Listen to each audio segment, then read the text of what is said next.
Muy buenas noches, estimados televidentes. Me da mucho gusto estar con ustedes nuevamente en una mesa más de diálogo y análisis de Visto Bueno. Yo creo que el tema Michoacán va a ser un tema que tenemos que discutir pues, este sábado, el próximo sábado, y ojalá cada vez podamos reportarles a ustedes que hay más avances para encontrar la paz en Michoacán. Me acompañan esta noche mi amigo Roberto. ¿Cómo ingeniero, estás? muy bien, con el gusto de saludarle a usted. Muy buenas noches a todos. Carmen, ¿cómo estás? Bien, ingeniero, Carmen buenas noches. Larrieta. Buenas noches a todos. El de la espada desenvainada, Gerardo Rodríguez. Un gusto a todos. Tiene guardado hoy la espada. Eso, porque es un tema delicado. Sí, Bueno, pues vamos a ver cómo empezó todo en Michoacán. ¿Quieres tú platicarnos primero? Sí, ingeniero, pues un tema muy complicado que hemos visto a partir del anuncio que realizó el secretario de Gobernación, el licenciado Miguel Osorio, en torno a lo que está sucediendo o aconteciendo en el estado de Michoacán, muy específicamente en lo que es la zona de Tierra Caliente. Exacto. En donde, como se ha señalado en las últimas fechas, el secretario ejecutivo del Sistema Nacional de Seguridad Pública, Alejandro Rubido García, ha señalado que ya tiene la Policía Federal y los militares, el Ejército, el control de 20 municipios de Tierra Caliente. Que están, la Policía Federal y las fuerzas federales están brindando la seguridad a esa zona, en la que esa zona se ha distinguido y se ha caracterizado en los últimos años como ser la zona de mayor conflicto justamente en el estado de Michoacán. Es una zona colindante con la zona costeña, con la zona portuaria justamente, en donde hemos sabido en las últimas fechas de la relación que existe justamente del puerto con el comercio que han ejercido los grupos o justamente los grupos criminales tratando de comercializar acero, alguna serie de otro tipo de productos, y que lógicamente pues bueno, se ha vuelto un caldo de cultivo el comercio, la ola del crimen organizado, el activismo que está realizando el obispo de Apatzingán en Michoacán.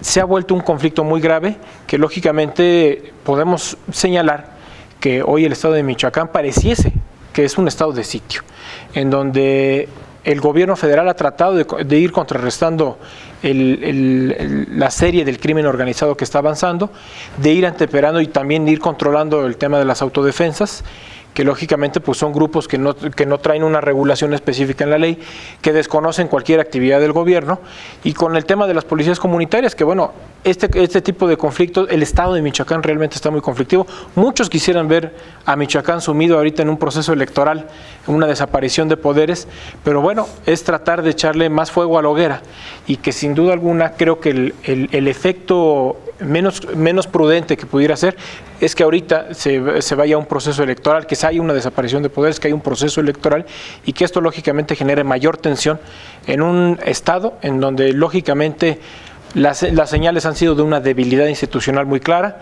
donde el gobierno del estado de Michoacán, Fausto Vallejo, no ha tenido la capacidad ni las autoridades estatales para tratar de controlar la ola del crimen que cada vez avanzaba más, y que esperemos que esta señal que envíe el gobierno federal, porque ya las hemos visto, las señales que ha mandado tan solo la Casa Blanca en Estados Unidos, de la grave preocupación que existe por el tema de Michoacán, en donde los ciudadanos se han tenido que armar, los ciudadanos, no las policías municipales, no la policía estatal, los propios ciudadanos, para tratar de combatir el tema del crimen organizado. Yo creo que Estados Unidos además se debe preocupar por Estados Unidos, ¿no? Totalmente. Se preocupa por México cuando le conviene y deja de preocuparse cuando no le conviene. Claro. Yo creo que este grupo de autodefensas debemos platicarlo con nuestro auditorio. ¿Qué son? ¿Cómo son? Porque da la impresión pues, de que son mexicanos contra mexicanos. Pareciese así, pero son dos grupos distintos.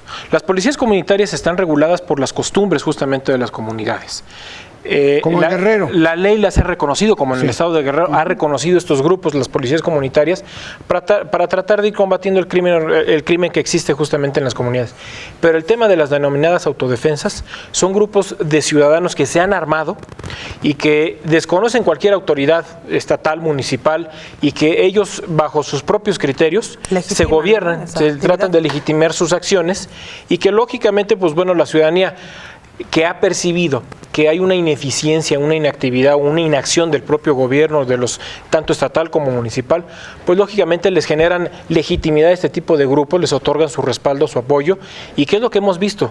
Hoy el gobierno federal, pues bueno, ha tratado de implementar el desarme justamente de los grupos de autodefensa para tratar de volver a retomar el control, porque el crimen organizado armado, las autodefensas armadas, las policías comunitarias armadas, se ha vuelto un conflicto muy grave en donde todo el mundo está armado ahí, no hay un control, no está prevaleciendo el imperio de la ley, y desgraciadamente el gobierno federal no solamente está atendiendo la ola del crimen organizado, sino también una serie de grupos ciudadanos que ante la sombra o el escaso margen de acción del gobierno del Estado y de los gobiernos municipales han permitido que los propios ciudadanos tomen por su cuenta el tema de la seguridad pública. Es que la situación se presta porque el gobernador está enfermo.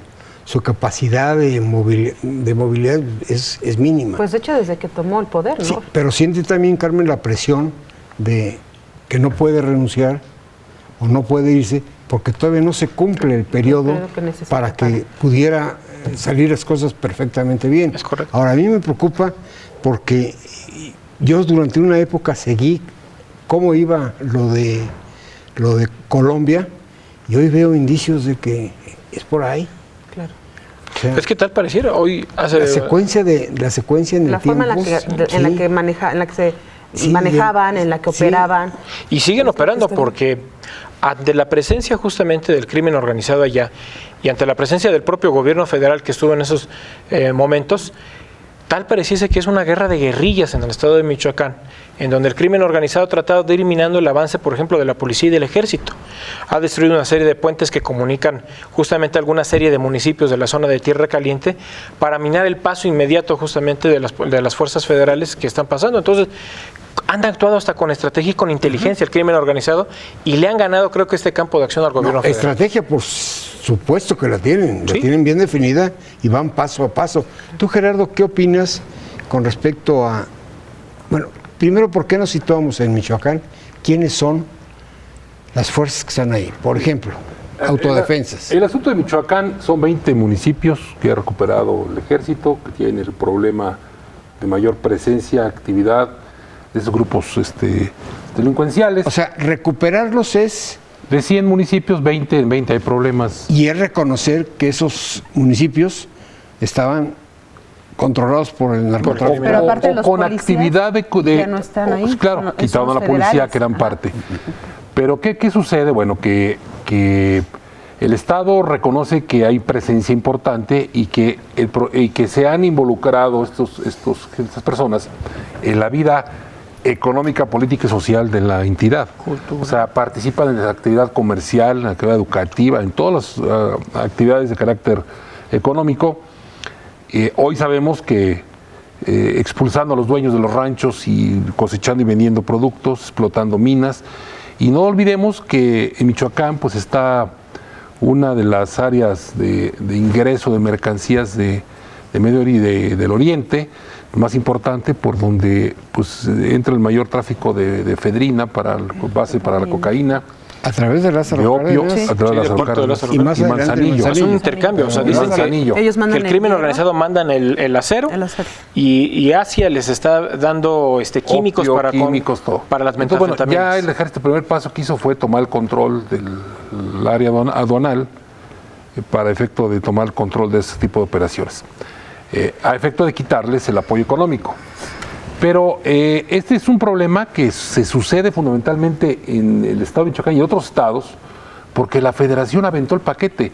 En la época de Fox, el general Maceo de la Concha, que era procurador general de la República, ante su incapacidad absoluta del Estado federal, del gobierno federal, que hidalguense. por cierto que hidalguense, quería obligar a las procuradurías de justicia de los estados, mediante un convenio de colaboración, a conocer de delitos que eran competencia del gobierno federal y conocer para tener la bronca, pero no ni los presupuestos ni las facultades plenas, ¿no?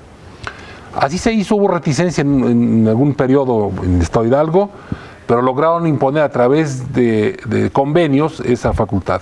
Después hubo una reforma constitucional y les dieron medianas facultades a los estados, pero lamentaron toda la bronca del combate al narcotráfico, con policías que no estaban preparadas ni entrenadas para ello, eran más preventivas, con ese tipo de delitos del orden común.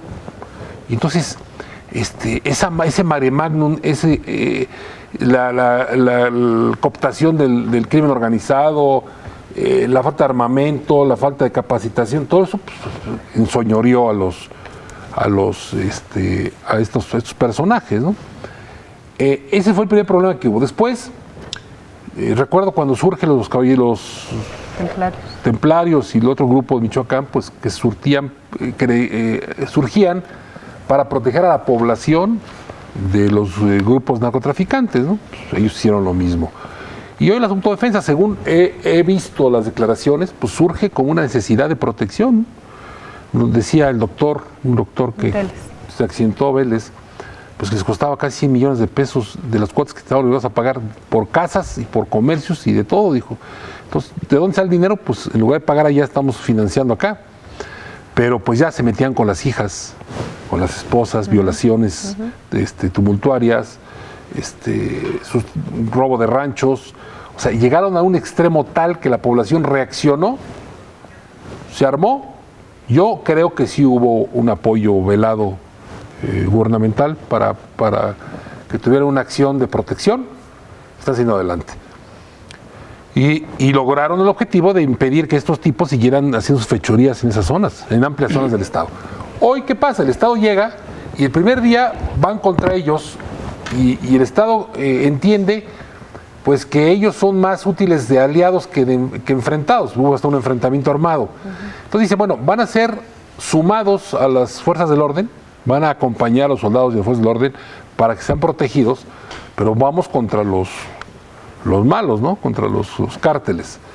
Esto creo yo va a durar mucho tiempo. Yo no creo que sea de un mes, 2, 5 meses. Yo creo que va a durar lo que queda del sexenio, cuando menos. ¿Tanto? Sí, creo.